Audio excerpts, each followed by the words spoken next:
President Donald Trump raged Tuesday against the Somali immigrants, saying that they should be unwelcome in the United States as he highlighted the long woes of the African country. Also, Donald Trump's heated remarks comes as a scandal unfolds in the state of the Minnesota, where the prosecutors say more than $1 billion went to non-existent social services, largely through false billings by the Somali Americans. Also in the Somalia, they have no anything and also they just run around killing each other, Donald Trump told a cabinet meeting. The country is no good for a reason. The country stinks and we don't want them in our country, he said. The Donald Trump has a long history of deriding minorities and rose to the political prominence spreading false conspiracy theories that former President Barack Obama was born in Kenya rather than the United States. Donald Trump has often played up fears of the white majority of losing political and cultural power. We are at a tipping point, Donald Trump told the cabinet meeting.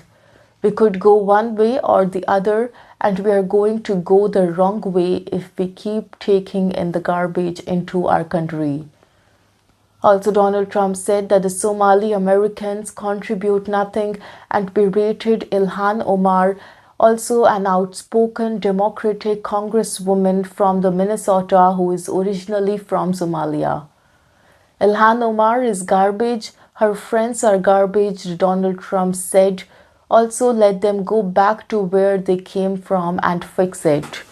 The Donald Trump last week ended protections against the deportations of the Somalis in the place in the United States since 1991 when Somalia descended into anarchy. The prosecutors are investigating several plots to steal taxpayers' money in the Minnesota, including by groups that falsely claimed to be feeding children during the COVID-19 pandemic. Minnesota, a historically Democratic-leaning state with a history of welcoming refugees, is a home to the major Somali American community. The scandal takes an added political dimension as Minnesota's governor, that is Tim Walz, a Democrat who was the party's unsuccessful candidate for the vice president in the last year's election. Last week, Donald Trump separately ordered a halt to all the visa issuance to the Afghans after a deadly shooting in Washington by an Afghan who worked for the U.S. intelligence during the war and was granted asylum after the Taliban returned to power.